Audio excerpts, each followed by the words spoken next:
Opa, vocês estão bem? Que bom. Vídeo novo pro canal do Soberano Marcial Eterno. Deixa um like e se inscreve aí. Se for novo no canal, bem-vindo. O grupo de membros está aberto por R$5 e você apoia muito esse canal. Bora pro vídeo. No último vídeo, vimos que o protagonista liberou as duas armas Chuan de terceiro grau. Li He fica em choque e incrédulo. Ele podia liberar duas armas ao mesmo tempo. Isso não é nada fácil até para lords marciais. E não só isso, a energia vinda daquelas espadas tem diferentes elementos de Ki. Como o protagonista estava fazendo isso? A situação fugia seu controle, ele tinha que acabar com isso. Ele diz, mesmo que você possa lidar com duas armas Chuan de terceiro grau, a diferença entre nosso poder é imensurável, vamos ver como você pode diminuí-la. O prota ri diz, imensurável? Se você fosse um lorde marcial, eu poderia ter cuidado, mas um grão-mestre marcial, faça-me um favor número 8. Olhe bem nos meus olhos de Sharingan e usa sua habilidade Supressor de Alma Universal, Lua Demoníaca, deixando o figurante em choque caído de joelho. Ele ainda debocha falando muito bem, seja um bom garoto, ajoelhe-se e engula isso. É lógico que ele estava falando de suas lâminas, não vai pensar besteira aqui, se controla sua mente poluída. Ele pula pra cima do cara, deixando o irmão dele em choque e finaliza arrancando o bracinho dele, velho, simples assim. O cara grita, irmão, vamos sair daqui. E os dois empurram o servo do protagonista, cola do lado de Li He e fogem como sempre. Bom pra falar e bom pra fugir, mas pra lutar, nada. O protagonista fala pra seu servo, deixe aqueles três por enquanto, precisamos verificar a comandante Bai. Só que mesmo ele fazendo essa pose de durão, ele estava bufando e pensando, o supressor de alma universal é um fardo muito grande para o seu poder de alma atual. Li He agora vai ficar atento por causa do seu passo em falso. O prota não vai conseguir mais usar esse movimento de novo no futuro próximo, devido ao seu poder de alma atual. Ele precisa ser mais cuidadoso de agora em diante. Chegando onde ocorreu a luta do grupo, ele vê vários soldados mortos. A comandante diz que Gan Feng e os homens dele os emboscaram. O servo do protagonista fica em choque porque vê um de seus subordinados mais proeminentes caído no chão. Ele tinha 27 anos, era um mestre marcial de 3 estrelas com um futuro brilhante pela frente. O prota diz que como guardião do estado, o dever dele era seguir as ordens. Ele morreu com a própria fé intacta.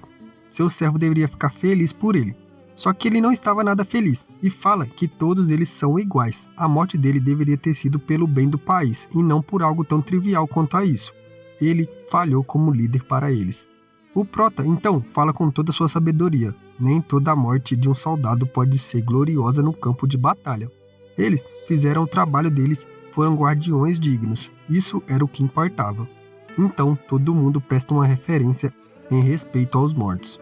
Na sala de reuniões da família, o vô do protagonista braveja sobre o vira-lata número 8527, que ainda estava na capital. Ele achou que o mesmo tinha fugido.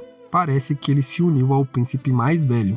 O príncipe mais novo não achou que seu irmão se associaria com espiões e inimigos, só para o confrontar. Ele nunca parava de se rebaixar. O avô do protagonista fala que isso também explicava o que aconteceu na cidade de Ouro Brilhante. Ouvindo isso, o prota pergunta o que raios aconteceu. O príncipe explica que eles receberam informações há 5 dias. O país das 100 batalhas atacou a Cidade Branca com 800.000 soldados e depois cercaram a cidade de Ouro Brilhante. Agora seu pai está preso em um cerco sem saída, cercado por inimigos e enviou pedidos de reforços para a capital. O protagonista pergunta se teve alguma resposta da corte real. O príncipe fala que a cidade de Ouro Brilhante e a Cidade Branca são barreiras naturais para Tianshui. Seria um desastre para o país se as duas fossem destruídas. Seu pai com certeza reuniria todos os líderes do exército e pediria para o duque seu avô liderar tudo sozinho. O prota pergunta ao velho o que ele pensa sobre isso. Seu avô estava em um debate interno. Se outra pessoa tivesse ouvido que seu pai estava encurralado, a maioria teria pego armas e ido para o campo de batalha sem pensar 2 vezes. Mas seu neto estava aqui, se mantendo extremamente firme. Ele diz, a cidade de Ouro Brilhante é fácil de defender, mas difícil de atacar. Seu pai tem 300.000 homens protegendo a cidade. Os 800.000 inimigos não são suficientes para serem uma ameaça. Agora que sabemos que o escravo 8527 se juntou ao príncipe, tenho certeza que o pedido de ajuda é falso. E o verdadeiro motivo dele era nos enganar. O prota começa um debate. Quando o poder militar da família Li estiver fora da capital, o príncipe seria capaz de fazer o que quisesse. Se eles voltassem logo depois de perceber que algo estava errado, tudo já estaria acabado, seria tarde demais para se arrepender de seus atos. Seu avô confirma isso e diz alegre: esse é meu neto, você entendeu tudo. Só que então o protagonista diz: mas e se o pedido for verdadeiro? Deixando todo mundo pensativo. Com todos contemplando na mesa, quando o protagonista levantou essa questão, seu avô disse que os 300 mil soldados do exército do seu pai conseguiria proteger a cidade de Ouro Brilhante de um exército de 800 mil. Seu pai merecia sofrer se fosse incapaz de fazer isso. Além disso, o prota sabe que ele não pode deixar a capital. O prota se lembra que seu avô estava se referindo que ele tinha que ficar com seu amigo para aliviar o Ki maligno. Independente disso, o prota lembra seu avô que ele estava pensando de uma maneira meio simplista. Mesmo se o reforço pedido não for escrito pelo seu pai, a situação da cidade de Ouro Brilhante pode não ser tão boa quanto ele pensa. O país das 100 batalhas foi encurralado nas montanhas Python do leste por centenas de anos. Eles nunca conseguiram tornar esses dois locais, mas dessa vez um grande exército está marchando em direção a ele. Será que o seu avô realmente acha que eles estavam fazendo isso apenas para ajudar o primeiro príncipe a tomar o trono? O príncipe pergunta: você está dizendo que o país das 100 batalhas planeja realmente nos invadir? Se perdermos a cidade de Ouro Brilhante, 13 de nossas cidades ficariam vulneráveis à cavalaria deles. O que devemos fazer então? O prota diz que as reais intenções do país das 100 batalhas são incertas. Eles são difíceis de decifrar, mas não podem ignorar o pedido de reforço. Mesmo que seja uma armadilha, terão que cair nela, senão as consequências podem ser muito graves. Seu avô levanta indignado que o primeiro príncipe está louco ao ponto de fazer algo assim. O prota disse que ele esperou tanto tempo pela posição de imperador, e agora que finalmente estava ao alcance dele, seu irmão aparece do nada e equilibra a balança de poder. Não é uma surpresa que ele ficaria desesperado e escolheria arriscar tudo dessa forma. O príncipe disse que seu irmão mais velho está sendo egocêntrico para os próprios desejos egoístas. Ele sacrificaria até pessoas comuns. Se ele quer tanto o trono assim, ele estaria disposto a parar de competir por isso. Nessa hora, o cara fala: Nossa Alteza, não faça isso. Você é a pessoa generosa que cuida bem de gente comum. Você seria um ótimo rei, uma bênção para as pessoas. Se seu irmão assumir o trono, o futuro dos cidadãos seria sombrio, o caos ia reinar pelo país. As bilhões de pessoas de Chanshui estariam em uma situação perigosa. Pelo bem das pessoas, você tem que se tornar um rei.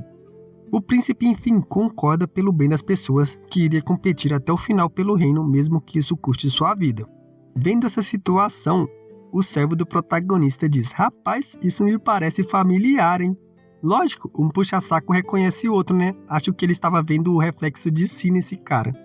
O avô fala que já que ele estava tão preocupado com as pessoas do país, por que ele não mandava 300 mil soldados para ajudar as pessoas da cidade de Ouro Brilhante? E o cara começa a gaguejar. A comandante Bai pergunta ao prota se ele tinha alguma ideia. O cara que acabou de puxar saco do príncipe pensa que o avô do protagonista estava com certeza tentando ajudar seu neto a crescer e mostrar suas habilidades importantes para o príncipe. Assim, ele conseguiria conquistas no futuro e garantiria com sucesso a posição da família ali. O prota então fala, olhando para o cara que não estava muito feliz com ele, que tinha muitos planos, mas tinha muitos ouvidos ali. O figurante fala que todo mundo ali eram parentes próximos ou ajudantes confiáveis do príncipe. Qual era o significado dessa afirmação do prota? Parece que ele não confiava muito em todos. O prota coça a orelha todo debochado e fala: Não é que eu não confie muito em você. Na verdade, eu não confio em nada. Mete o pé, jacaré. O figurante fica puto e começa a xingar o protagonista, falando que ele estava humilhando e desrespeitando o príncipe. O prota então, com a pose mais séria, fala: Se você puder jurar por sua vida que nenhuma palavra que eu disser aqui irá se espalhar, então pode ficar tranquilo. Fazendo o cara se cagar todo. Tá na cara que esse cara não é gente boa. O prota também olha para os caras que estavam atrás dele e fala: Isso também vale para vocês.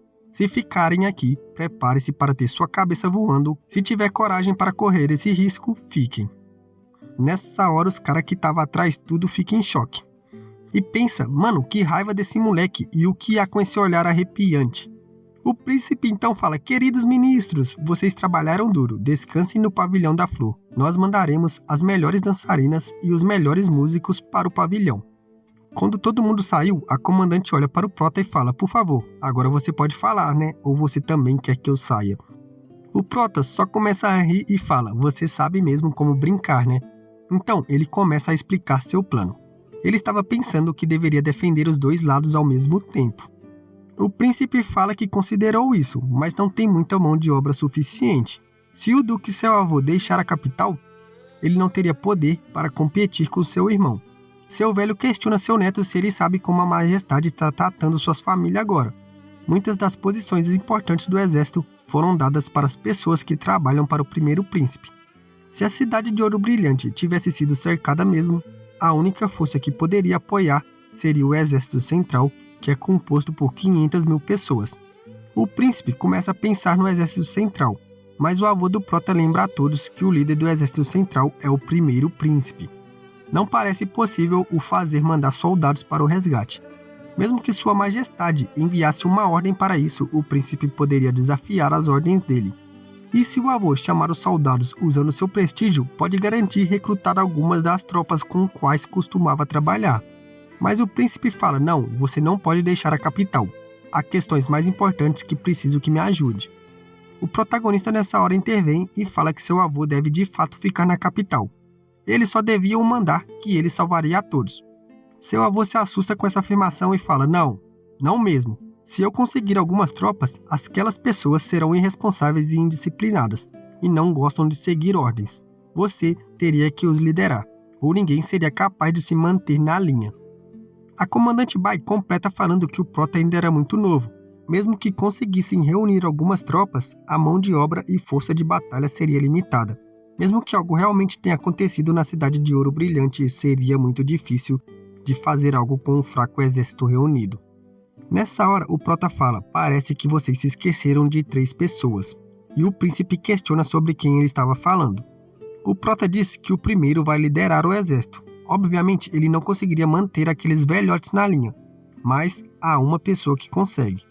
Apesar de ele não conseguir curá-lo completamente agora, se ele continuar ao seu lado e tomar as pílulas regularmente, a recuperação ao estado de pico dele deveria ser possível. Nessa hora, seu avô já começou a entender de quem ele estava falando e fica em choque, perguntando se ele realmente achou um jeito de tratá-lo. O Prota tira uma caixinha falando, refinei algumas pílulas de fogo mística, que podem subjugar o veneno de gelo dentro do corpo dele na hora. Ainda por cima, se tratarmos com um forte Qi Yang extremo, ele pode recuperar seu estágio de pico. O velho começa a rir com a incrível notícia, e o príncipe já perdido pergunta de quem eles estão falando. O Prota começa a falar, a pessoa que seguiu meu avô na época conquistando territórios juntos. A pessoa que reduziu uma grande parte do país das 100 batalhas às cinzas.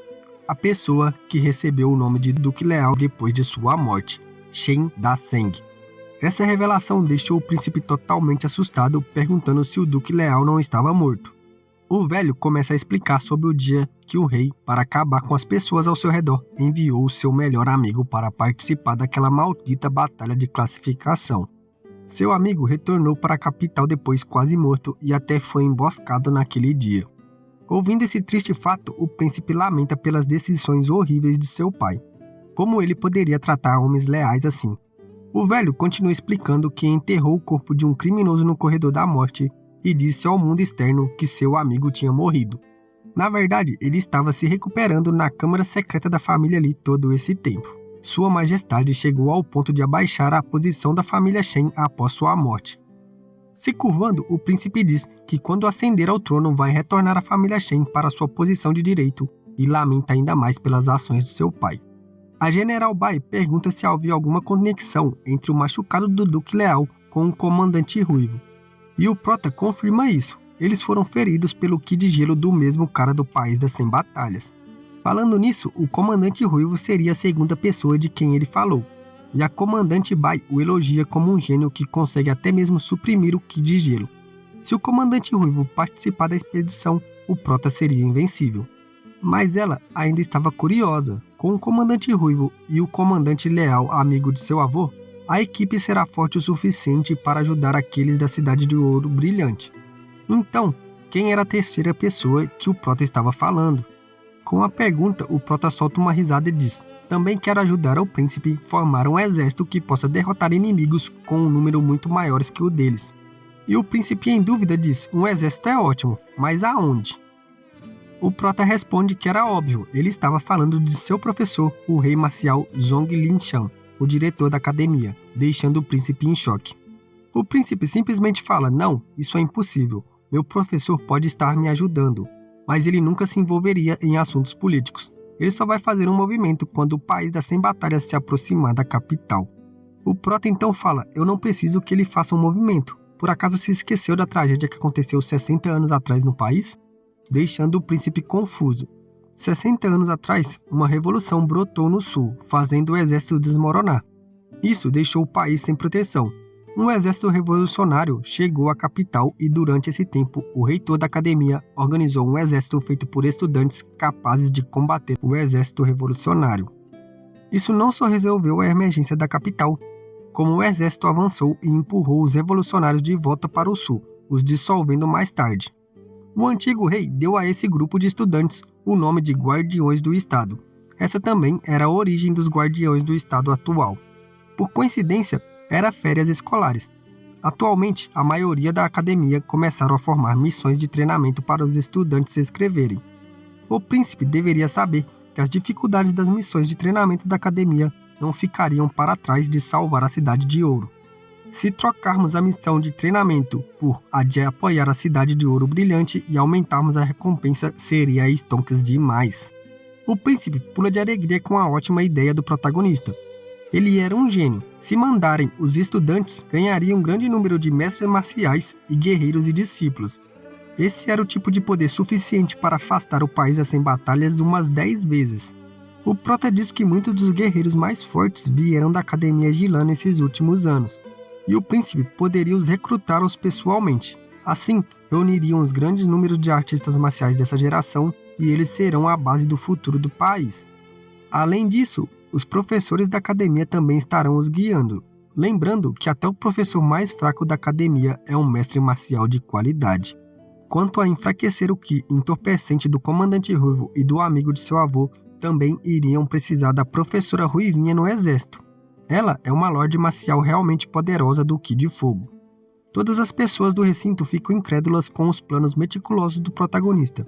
Parece que ele estava pensando 10 passos à frente de todo mundo.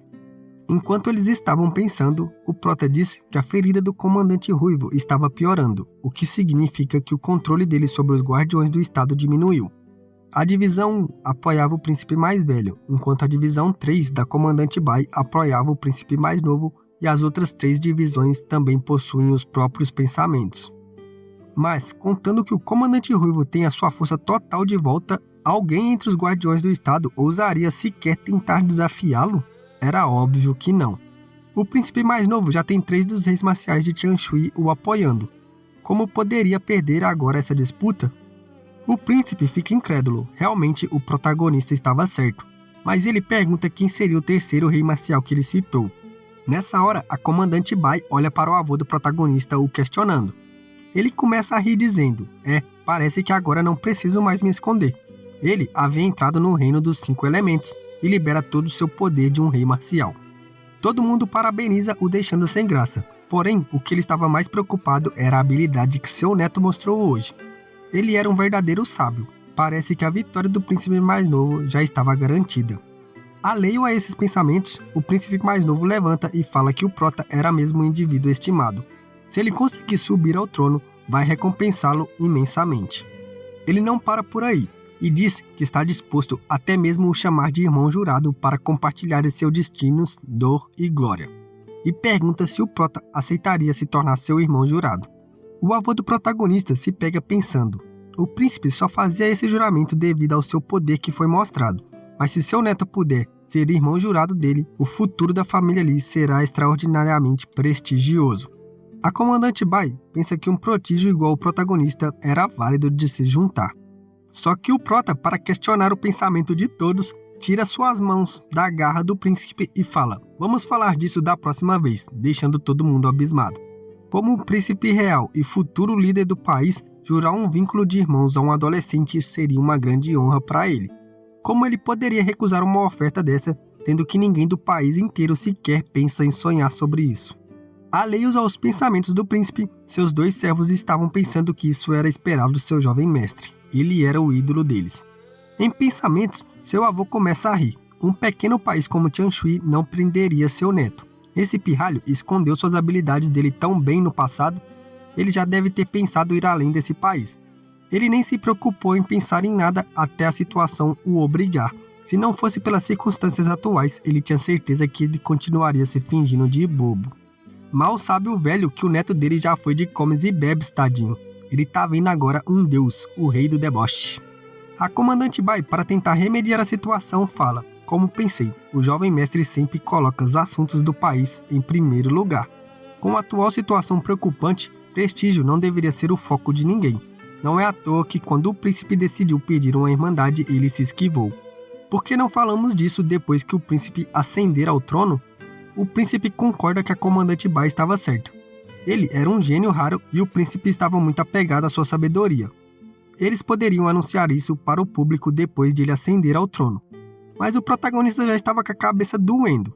Vendo todo mundo rindo com a situação, ele resolve esclarecer as coisas e fala: esquece, já estou acostumado a ser um lobo solitário. Não estou habituado a irmandades e também nunca pensei em fazer uma. Não vamos falar disso nunca mais. Na hora todo mundo é flechado pelas palavras, não vamos falar disso nunca mais. E se perguntam se o cérebro dele estava funcionando direito. Mesmo que não quisesse formar uma irmandade com o príncipe, ele ainda teve a coragem de constrangê-lo na frente de todos, como ele esperava que o príncipe recuasse agora.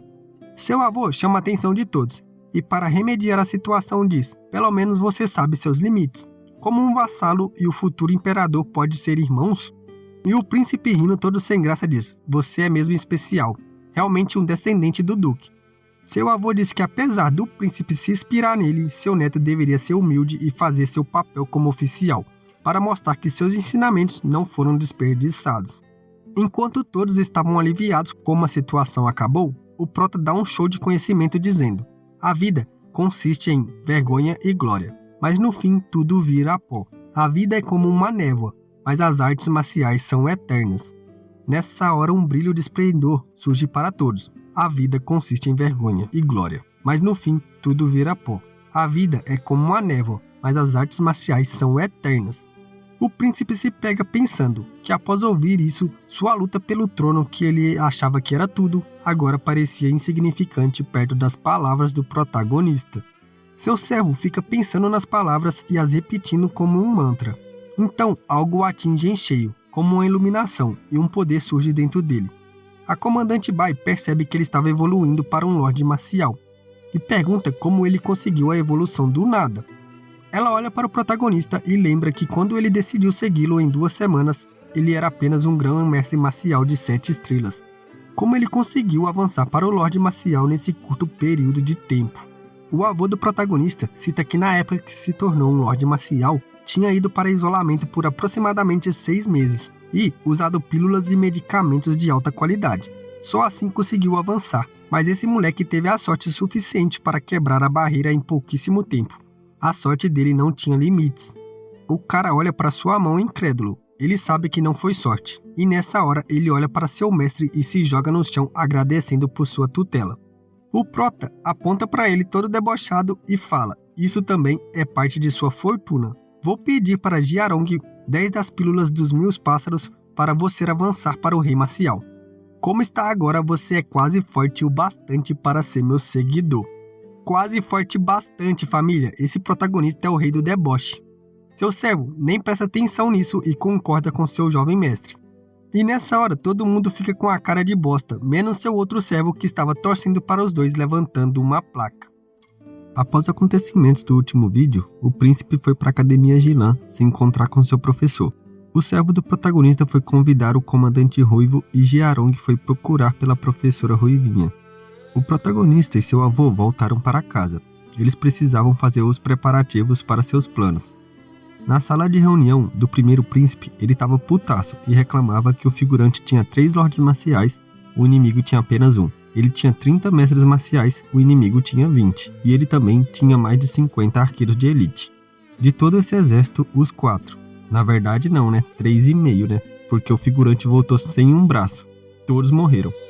Ele então pragueja pelo nome do escravo e pergunta como ele pagaria por isso. Seu comandante, que também tinha falhado anteriormente e tomado um pau pelo protagonista no primeiro ataque, Vendo que Li He falhou agora, aproveita sua chance para debochar dele, falando que, com esses números, ele teria tido sucesso em sua missão, porque da outra vez, mesmo com números menores, ele quase conseguiu derrotar eles. O escravo diz que foi tudo por culpa de Jiameng e do protagonista que cortou um de seus braços. Se não fosse pela intromissão dos dois, o plano teria sido um sucesso. O primeiro príncipe pergunta se estava ouvindo direito. Jiameng era só um grão-mestre marcial de 7 estrelas. Os dois guarda-costas do escravo eram lordes marciais. Como ele sozinho conseguiu segurar os dois ao mesmo tempo. E o protagonista é um guerreiro marcial, e o escravo era um grão-mestre marcial. E mesmo assim, ele estava dizendo que o cara conseguiu cortar um de seus braços assim. Que tipo de desculpas ilógicas era essa? O escravo disse que estava dizendo a verdade. Jiameng ganhou força de um lorde marcial imediatamente após comer um tipo de medicamento divino. E o protagonista é ainda mais astuto e cruel. Ele não só tinha uma arma de Chuan de 3º grau, como também sabe técnicas de almas secretas. Li He estava na família Li e tinha investigado completamente ele, e não sabia nada disso. Quem imaginaria que ele tinha escondido tão bem suas habilidades? O escravo completa mandando o príncipe ficar ligado com as habilidades do protagonista. Ele é uma grande ameaça para os planos futuros dele. Seu servo e guarda-costas diz ao príncipe que realmente havia algo estranho no protagonista. O plano de matar seu irmão naquela noite estava impecável e mesmo assim todos os esforços foram por água abaixo. Sem contar que o protagonista conseguiu levar Jiameng para o seu lado. Isso foi muito esquisito na época. O príncipe então diz que não quer ouvir justificativas de merda e pergunta o que devem fazer agora. Li He diz que não era para entrar em pânico, apesar de terem falhado agora, isso não afetaria o cenário como um todo. O plano ainda estava indo perfeitamente bem, quando o exército do Leão Dourado, que eles solicitaram que recuasse da Cidade Branca para a capital, chegasse, o exército central estaria completo, o país inteiro estaria sob o controle do primeiro príncipe. O príncipe, ouvindo isso, pergunta sobre o comandante Ruivo, que agora pode ser curado pelo protagonista. Quem vai conseguir impedir ele e seu irmão mais novo agora? Sem contar que existe outro rei marcial, o professor de seu irmão, que é uma dor de cabeça ainda maior.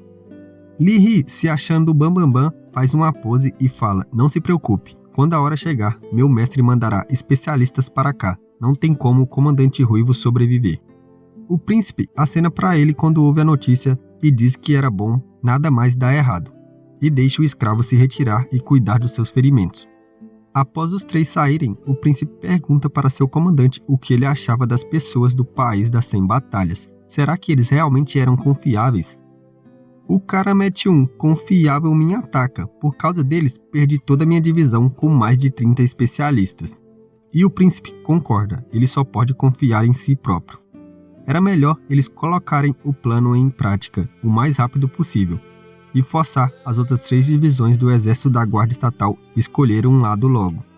O príncipe pergunta sobre alguém chamado Jia Henry e seu braço direito responde que os preparativos já foram feitos e que ele está bem irritado com as ações do avô do protagonista, desrespeitando as leis do país e matando os ministros à toa. O príncipe bufa falando: e daí se ele está irritado? Ele é só um estudante fraco, mas é um pouco útil em formar conexões. Mas quando se trata de derramar sangue, um soldado comum é muito melhor que ele. Seu braço direito fala que ambos ainda não mostraram hostilidades um para o outro. Seria bom deixar que ele cause alguns problemas para a família Li em nome da justiça. Ele é famoso e prestigiado e representava o coração de cada estudante. Isso poderia ficar interessante. O príncipe concorda. Se pudessem usar essa oportunidade de fazer o mundo inteiro virar as costas para a família Li, seria mais fácil para controlar totalmente o exército central. Pelo menos com Jia Henry ao seu lado, o povo se juntará à causa. Após acenar para o seu ajudante sair, o príncipe fica sozinho e diz: mesmo com essas pequenas lutas, se meu plano der certo, o mundo todo pode até apoiar meu irmão, mas o trono será meu. E olha o foco nessa carinha ridícula, velho. O bichinho é feio demais. Na residência da família Li, o protagonista e seu avô chegam e o velho fica irritado quando vê que várias pessoas cercaram sua família. Um guarda se apresenta e diz que algo ruim estava para acontecer. Os discípulos de Jia Henry da Academia Imperial trouxeram 100 estudantes para protestar, acusando a família Li de graves crimes. O avô do protagonista só debocha do velhote e diz que vai se retirar e deixar que os estudantes se cansem de brincar e vão embora por conta própria. Vendo que eles estavam protestando sobre as mortes que a família Lee causou no país, o protagonista debocha de seu avô, falando que ele matou oficiais do tribunal de alto ranking, mas estava cagando de medo de alguns estudantes. Seu velho diz que matar oficiais não é nada, mas se ele matar pessoas ligadas a Jia Henry, que é um descendente de um santo, o ídolo e representante dos estudantes da ética e da literatura, que tem o respeito até de sua majestade por causa de seu grande prestígio, a reputação da família seria jogada na lama. Só que nosso reizinho do deboche, como sempre diz, por que eu ficaria com medo dessas formigas se ele está se mostrando agora? Provavelmente recebeu benefícios ou foi iludido pelo primeiro príncipe. Ele não parece ser uma boa pessoa para mim. E já que ele quer bloquear meu caminho, só vou acabar com eles. Vendo isso, seu avô fica pensativo. Seu neto estava desconsiderando completamente a essência dos respeitados estudantes letrados. Vendo o protagonista se aproximando, os 3 estudantes virtuosos se encaram e começa seu showzinho. Eles gritam várias coisas que a família Lee fez, falando que eles abusaram dos seus poderes para matar e cometer crimes graves. A arrogância deles desprezava até o rei, e nisso o coro de estudantes que veio com eles seguiam seus gritos. A comoção era tanta que a energia saída dos estudantes formaram um humanoide de energia. Só que o prota debochado, como sempre, tira a caca do nariz e arremessa dentro da boca de um estudante. O bichinho fica desesperado após engolir a caca e já chama o Hugo, fazendo o humanoide de energia começar a se desfazer. Só que rapidamente ele volta a seu estado normal. Vendo isso, o protagonista pensa que essa era uma grande quantidade de energia da justiça condensado. Eles realmente têm alguma habilidade. Parece que ele havia o subestimado. Mas isso seria um ótimo suplemento para ele também. Como poderia deixar essa energia ir para o lixo? Ele então pula e quando chega no centro da energia, usa sua técnica Criar Caminho de Ki e começa a sugar toda a energia para si. Então, ele grita rindo como um psicopata. Esse grande Ki de justiça vai se tornar a melhor nutrição para mim. E uma legenda aparece, subindo de nível feito louco. Vendo o protagonista flutuando e roubando sua energia, todos os estudantes ficam desesperados. Eles dizem que achavam que somente os mestres da lenda pudessem flutuar. Um dos caras fala: "Se acalmem, amigos, esse moleque conhece as artes demoníacas. Nós, sábios da União Honshu, possuímos o mais poderoso Ki da justiça do reino. Ele está selando seu próprio destino, absorvendo a nossa pura energia." Eles concordam em fortalecer a energia da técnica para aumentar o Ki e destruir esse demônio, vulgo nosso protagonista. Todos começam a recitar o cântico sem demora incansavelmente. Então, o humanoide de energia, parecendo Suzano, torna-se mais vívido ainda. Rapaz, esse autor tem fortes inspirações em Naruto, hein? O Sharingan, agora o Suzano, sei não. O guarda pergunta para o avô do protagonista se o jovem mestre estaria bem. Mas o velho estava se perguntando como aquele moleque tinha capacidade de flutuar, algo alcançado apenas por um grão-mestre marcial no reino dos 6 zodíacos. E pensa, esse pirralho de novo com seus truques. O protagonista pensa, enquanto absorve o grande Ki da justiça, que essa energia não só converte o Ki verdadeiro e se funde com seu Dantian, como também permite fortalecer seu poder espiritual. Sua cultivação, que estava estagnada por depender apenas das pílulas dos 100 pássaros, começou a chegar mais perto do pico das 6 estrelas, mas ainda era lenta e ele se pergunta se isso era devido à sua técnica celestial tirânica e à expansão divina da alma. Provavelmente era isso, porque mesmo com essa grande quantidade de energia da justiça, ele ainda não evoluiu nenhuma estrela. Parece que cultivar múltiplas técnicas tem suas desvantagens afinal. Porém, valeria a pena essas desvantagens, pois cultivando as 2 técnicas, ele se tornaria quase invencível para aqueles do mesmo reino que ele. Ele olha para as formigas abaixo, que tentam se manter calma, falando que o protagonista estava acelerando seu destino ao absorver a forte energia da justiça. Então, ele agradece em pensamentos aos estudantes e começa a fazer um showzinho depois de ter uma grande ideia. Ele começa gritando: "Vocês são tão maus, maus demais!" e finge estar chorando como se estivesse sofrendo um revés pela energia. Ele não poderia deixá-los pararem o fluxo. E vendo que seu showzinho estava dando certo, que até conseguiu romper para a 7ª estrela marcial, ele aumenta ainda mais seus lamentos gritando: "Imundos, parem com isso, parem agora, eu vou morrer, socorro, socorro!" Os burros dos alunos, vendo isso, ficam ainda mais firmes e aumentam a quantidade de ki da justiça, mesmo estando exaustos. Eles gritam: o ser demoníaco está quase morto. Mas em pensamentos, o líder deles estava debatendo. Isso nunca aconteceu antes. Não era para nós sentirmos mais fortes enquanto recitamos o livro do santo? O guarda da família ali, burro que só uma porta, que não percebeu a situação até agora, preocupado, pergunta para o avô do protagonista o que eles deveriam fazer, pois o jovem mestre estava quase morrendo. O velho, já percebendo tudo, não conseguia ver nada de ruim vindo de seu neto e ainda sente esses picos enormes de energia vinda do ar e questiona como esse pirralho acendeu rápido de novo. Os estudantes começam a ter as reações e um a um começam a cair, e nosso protagonista, como um deus flutuando no céu, com suas estrelas marciais brilhando como nunca, pousa na frente dos estudantes como uma divindade. E nessa hora, eles percebem, ele não parecia nem um pouco machucado, e a pressão vinda dele parece ainda maior que antes. E como a simples lufada de ar do protagonista, os dois últimos estudantes caem no chão cuspindo muito sangue. O protagonista fala: consegui avançar para um guerreiro marcial de 7 estrelas, nada mal.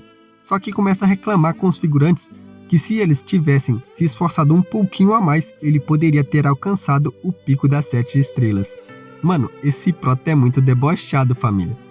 Ele ainda disse: mano, vocês são muito fracos. Já estão no chão por ter pego um pouquinho de energia de vocês. Não aprenderam nada durante todas suas vidas inúteis. Um dos caras começa a gaguejar e quando percebe que o protagonista estava usando o seu ki para evoluir, tem um revés ainda maior e quase morre. O avô dele vem rindo, falando: rapaz, você realmente é meu neto. E agradece aos estudantes por terem vindo até aqui à sua casa para presentear seu neto. Não aguentando isso, o cara começa a gritar e bravejar que os dois deveriam morrer.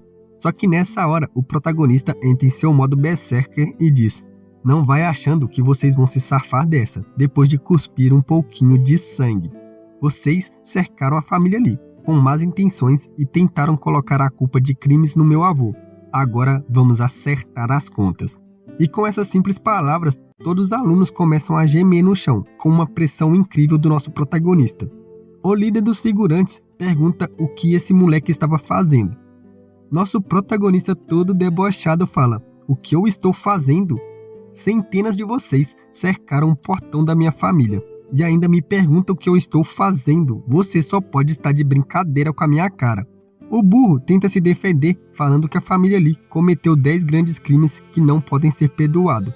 Só que então, em pensamentos, ele debate que mesmo que seus planos tenham falhado, o ídolo dos estudiosos precisa ficar firme e forte perante ao inimigo. O protagonista então diz: vocês estão de brincadeira mesmo, né? Estão tentando dizer que os retentores das leis do imperador, servos fiéis e associados confiáveis, são completos desgramados e maníacos brutais? É isso mesmo que eu ouvi? Vendo que o protagonista estava virando suas palavras contra eles mesmos, o cara começa a gaguejar. E um outro cara já começa a falar com o protagonista para não usar termos triviais e falar coisas fora do contexto. Indiferente às acusações do cara, o protagonista diz que ofender a família Lee normalmente o sentenciaria à morte. Mas como recebeu de presente energia da justiça o suficiente para sua ascensão, ele iria poupar a vida de todos. Só que mesmo com o protagonista sendo bem bonzinho, o cara o chama de louco e diz que eles eram discípulos dos santos estudiosos. Ele estava desafiando o protagonista a matar a todos. Com esse breve momento antes dele terminar de falar, a sombra do protagonista aparece em sua frente como um anjo da morte e com um simples golpe na cara do maluco transforma ele em pasta de carne. Cê tá doido, filho, foda pra baralho. Os outros malucos, vendo que o protagonista não estava mesmo brincando e nem piscou ao matar um dos seus companheiros, sentem que a água tá batendo na bunda e começam a chorar e implorar para que o protagonista não os mate. Eles não queriam morrer e imploram ajoelhados, segurando o pé do protagonista. Um dos estudiosos diz que estavam errados e pede perdão para o jovem mestre da família Lee, mas é chutado para longe e começa a tremer de medo. Nessa hora, o protagonista saca sua arma Chuan de rank 3 e coloca na cara do maluco. Então, com uma cara de fodão, ele diz que todos eles deveriam dar 3 voltas na capital recitando as palavras do cartaz. Ele então entrega um cartaz para eles que tinha escrito que o mestre deles era um picareta e um imbecil. Todos eles começam a pensar que, com essas condições, não importa se sobrevivam hoje. Logo, todos eles estariam segurando suas cabeças se ofenderem seu mestre. O protagonista aponta sua espada para todos, fazendo-os tremer de medo. Então, ele caminha até o guarda dizendo: segure isso e siga eles. Se eles se recusarem, mate-os na hora. Com essa ordem, todos os alunos estudiosos começam a gritar que seu mestre era um picareta e imbecil. Um coro começa sincronizado, porém, todos estão com uma cara chorosa. O protagonista encara todo mundo dizendo que não queria escutar esses gritos tristes e sem entusiasmo. Era para eles xingarem com prazer, xingarem com muito entusiasmo. E lembrando que não tinha escolha, os caras começam a se encarar e começam a rir forçadamente e xingar que seu mestre era um picareta e um imbecil, e o guarda caminha na frente deles, ainda incrédulo com toda essa situação. A cidade, bem como o avô do protagonista, não conseguia entender o que estava acontecendo também. E após isso, na câmara secreta da família Lee, o protagonista vê que o amigo de seu avô está pior do que ele pensou. Mas mesmo assim diz: como era ele, o próprio deus da alquimia que estava cuidando dele, nem se ele quisesse morrer, ele poderia. O protagonista dá uma pílula para ele. Então, seu avô pergunta quanto tempo demoraria para seu amigo acordar novamente. Para responder a pergunta, o protagonista diz: ele já está acordado. Seu amigo se encolhe sem vontade e diz: eu desmaiei de novo. Pelo menos tive sorte de acordar novamente. Talvez da próxima eu não tenha a mesma sorte. Só que o protagonista nem liga para os lamentos que ele estava fazendo e diz: levante-se, deixando-o confuso. Ele diz: levantar? Faz anos que eu não me levanto, mas nessa hora ele interrompe suas palavras porque podia sentir sua perna. Ele e o avô exclamam em choque, e o velho diz: moleque, você realmente conseguiu. E o protagonista fala: bem, foi simples. Na verdade, o cara estava sendo afligido pelo Ki frio extremo. O refino das pílulas do Yang extremo para nutri-lo era só uma solução temporária. Para cuidar do motivo principal, teria que neutralizar o fio e remover o veneno gelado. A pílula do fogo místico que ele fez pode fazer isso, mas como ela é só rank 2, então eles precisam de Ki Yang extremo para ajudar a ele se recuperar. O cara levanta todo empolgado e abraça o avô do protagonista chorando, e diz que faz tantos anos e agora ele finalmente pode se levantar. Ele fala que o neto de seu irmão era realmente incrível, ele estava morrendo de inveja. E o avô do prota diz que se desde o começo tivesse dado a informação para todos, talvez ele não precisasse sofrer tanto tempo como sofreu. O cara disse que estava feliz, só de conseguir levantar de novo, ele já tinha tudo o que queria. O protagonista interrompe os dois, dizendo que o amigo de seu avô precisa comandar um exército e ir para o leste em alguns dias. Não era para ele ficar tão para baixo, deixando o cara em dúvida. Comandar um exército e ir para o leste? Então ele começa a rir dizendo: eu só posso sentar aqui e lembrar das memórias da vida que eu liderei militares. Esse garoto era realmente um piadista. O prota diz: você realmente está tentando apostar comigo? Levando o cara a perguntar a seu irmão se o garoto estava falando sério. O avô do protagonista diz que ele tinha que pedir um favor para seu amigo, mesmo que ele ainda não tenha se recuperado totalmente. O cara exclama quando percebe que era realmente sério, mas ele não estava triste por ser forçado a fazer isso, e sim muito feliz. Ele nunca imaginou que iria vestir sua armadura novamente e voltar para o campo de batalha. Ele pede que seu irmão conte tudo para que ele possa seguir suas ordens. E o avô do protagonista diz que eles poderiam pensar nisso depois. Ele então ri para seu neto, que pergunta assustado: o que você está olhando, velhote? O velho diz: você realmente é um alquimista de rank 2, agora eu acredito. O protagonista fica em choque, mas o velho o encara novamente de maneira suspeita e diz: como você é um alquimista de rank 2, você deve ter umas paradinhas da boa, né? Que patifaria é essa, meu mano? O vô do protagonista é um dorgado, velho. O prota pergunta pro seu avô por que motivo ele teria paradas da boa, mas quando ele é encarado por ele novamente, engole seco. Nessa hora, milhares de ataques do seu avô o cercam. Se ele não tinha parada da boa, onde tinha ido o tesouro da família ali? Ele pegou centenas de anos de economia. Tudo bem pegar, mas até o cofre sumiu, mano. Se não tivesse visto com seus próprios olhos, ele não teria acreditado. Porque seu neto era tão pobre que teve que pegar até a caverna também. E o protagonista começa a correr desesperado com os ataques. Após todos esses ataques argumentativos, o vô dele sai bufando dizendo que por agora iria pegar apenas algumas poucas coisas. Ele não pegaria todo o estoque de seu neto de uma vez só. Vai ter muitas mais chances de fazer isso no futuro. E em sua mão tinha 2 pequenos sacos. Um dele que estimulava o talento oculto e o outro que erradicava as coisas ruins interiores. Caído no chão, vemos que o protagonista adquiriu várias conquistas novas. Uma delas é, até pessoas capazes levam surras. A outra era, um vô sempre será um vô.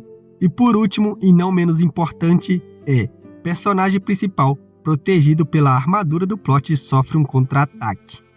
E com essa cena icônica, família, vamos terminando o vídeo por aqui. Mais um vídeo top pra vocês do Soberano Marcial Eterno, vulgo Reizinho do Deboche. Se gostaram do vídeo, deixe seu like, se inscrevam no canal. Ative o sininho para não perder nenhum vídeo dessa obra que o pai vai trazer vários para vocês. Lembrando que o grupo de membros está aberto e com R$5 você ajuda muito esse canal.